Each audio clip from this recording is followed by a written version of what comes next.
زرمبش.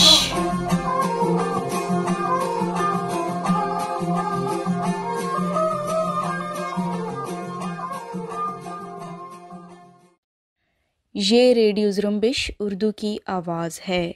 آج پیر کا دن 15 مارچ اور سال 2021 ہے۔ آج کے نیوز بلیٹن میں سارن بلوچ حاضر خدمت ہے۔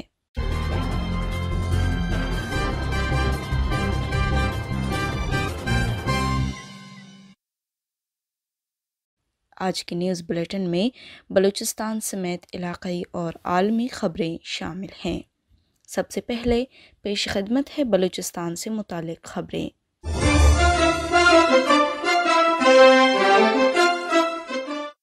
بولان کے علاقے مچ میں مسلح افراد نے قابض پاکستانی فورسز فرنٹیئر کور کے پوسٹ پر حملہ کیا ہے۔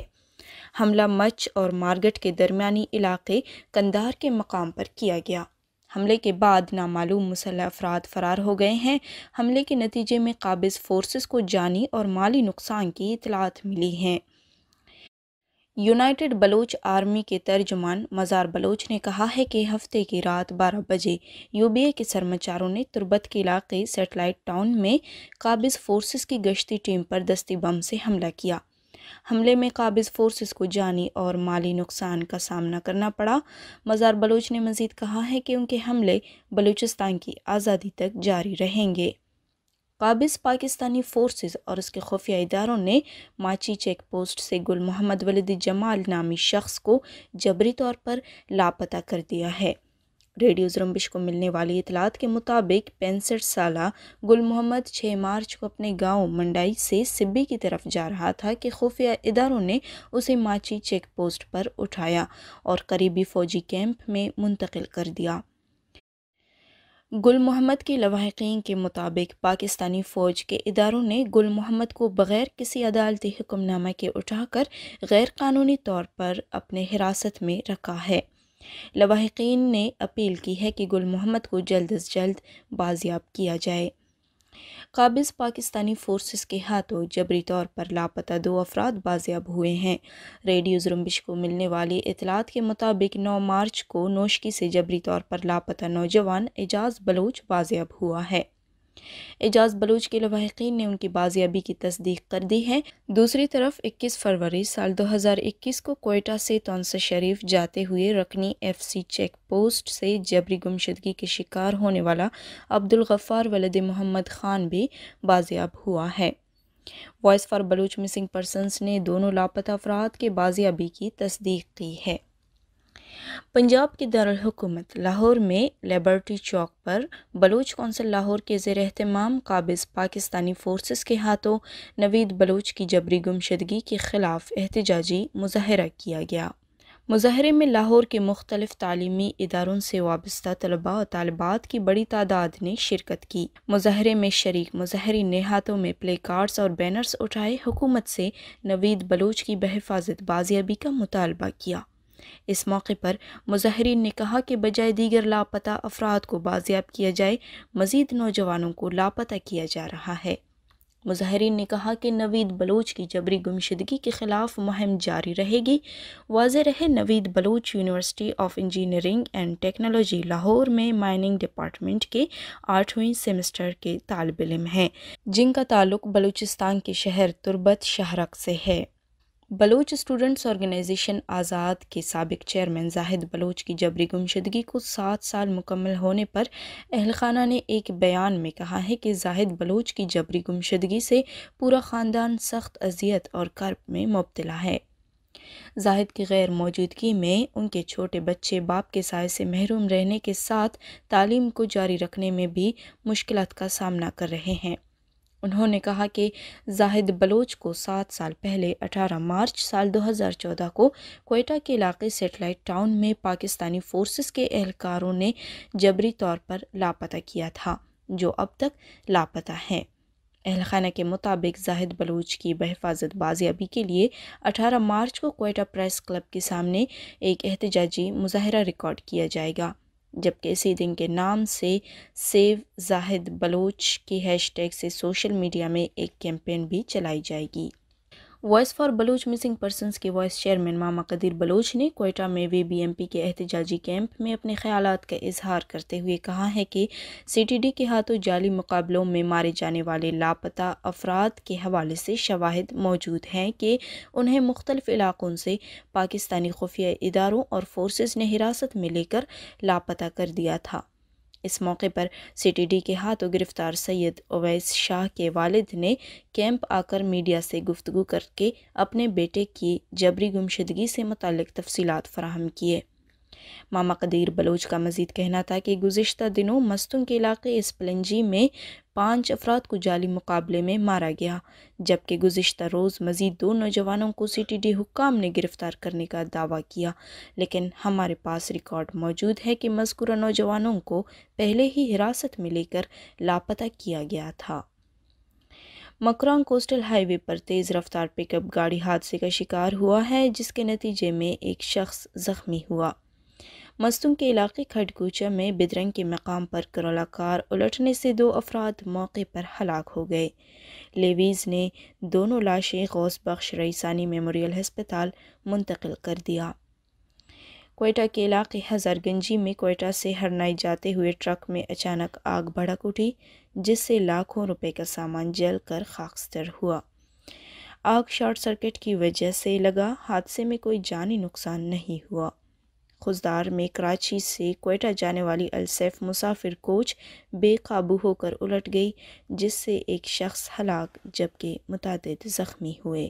بلوچستان میں کرونا وائرس کے مزید 18 کیس رپورٹ ہونے کے بعد اب تک متاثرہ افراد کی تعداد 19,206 ہو گئی ہے۔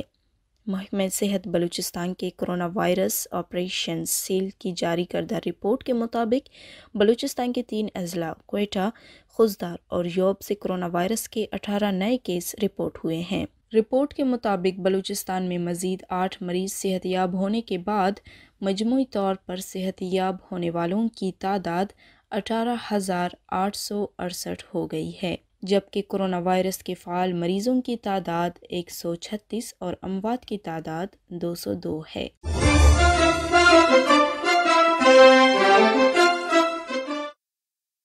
یہ تھے بلوچستان سے متعلق خبریں۔ اب علاقائی اور عالمی خبریں پیش کر رہے ہیں خلیل واڈیلا۔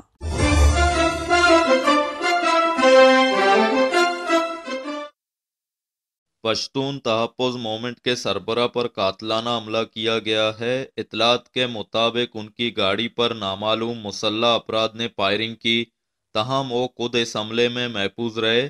اطلاعات کے مطابق منظور پشتین اور ساتھیوں کی گاڑی پر نامعلوم مسلح افراد نے مانسیرا ٹول پلازہ پر ٹول پلازہ اہلکاروں اور سیول کپڑوں میں ملبوس نامعلوم مسلح افراد نے اس وقت حملہ کر دیا جب وہ بٹگرام سے واپس ساتھیوں سمیت لوٹ رہے تھے۔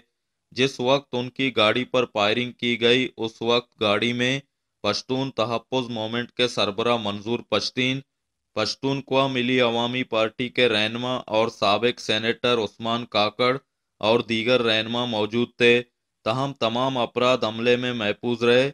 جس گاڑی میں وہ موجود تھے اس گاڑی کو شدید نقصان پہنچا۔ پاکستان پیپلز پارٹی کی قیادت نے چیئرمین سینٹ کے انتخاب میں مسترد ہونے والے 7 ووٹوں کے معاملے کو اسلام آباد ہائی کورٹ میں چیلنج کرنے کا فیصلہ کیا ہے۔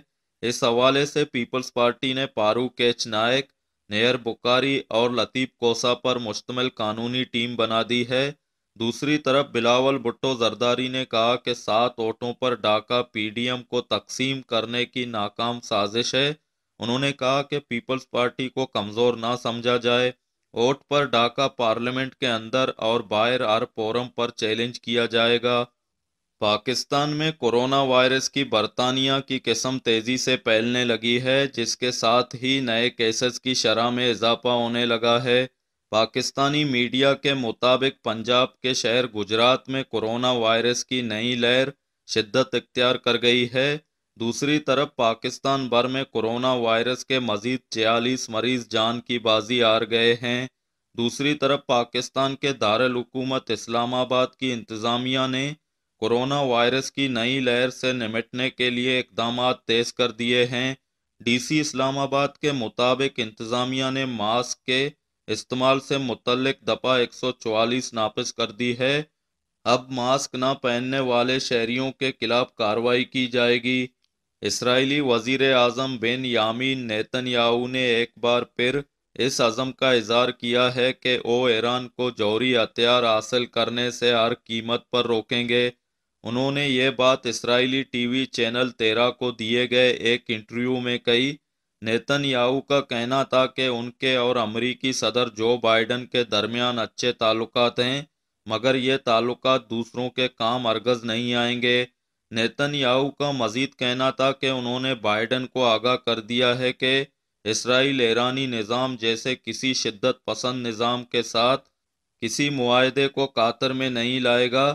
وہ ایران کو جوہری ہتھیار حاصل کرنے سے روکنے کی ہر ممکن کوشش کریں گے۔ اقوام متحدہ کی سلامتی کونسل نے ایک متفقہ اعلان میں زور دیا ہے کہ لیبیا سے تمام غیر ملکی فورسز اور اجرتی جنگجو بنا کسی تاخیر کے نکل جائیں۔ کونسل کی جانب سے جمعے کے روز جاری اعلان میں کہا گیا ہے کہ سلامتی کونسل تمام فریقوں سے مطالبہ کرتی ہے کہ وہ 23 اکتوبر کو طے پانے والے فائر بندی کے معاہدے پر مکمل عمل درآمد کریں۔ ساتھ ہی رکن ممالک پر زور دیتی ہے کہ وہ اس معاہدے کا احترام کریں اور اس کے مکمل لاگو ہونے کے لیے سپورٹ کریں۔ سلامتی کونسل نے لیبیا کی پارلیمنٹ کی جانب سے ملک میں عبوری حکومت پر ظاہر کیے گئے اعتماد کا خیر مقدم بھی کیا۔ میانمار میں فوج کے اقتدار پر قبضہ کرنے کے خلاف عوامی مظاہروں کا سلسلہ بدستور جاری ہے، جہاں سیکیورٹی فورسز کی فائرنگ سے مزید 6 مظاہرین ہلاک ہوئے۔ اس کے علاوہ اب تک 13 مارچ کو میانمار میں مظاہرین نے 33 برس قبل یعنی سن 1988 میں قائم فوجی حکومت کے خلاف عوامی تحریک شروع ہونے کی برسی منائی اور اس میں ہلاک ہونے والے طلبہ کو یاد کیا۔ اس موقع پر مختلف شہروں میں نکالی گئی احتجاجی ریلیوں میں سابقہ تحریک کی بعض گشت سنائی دی۔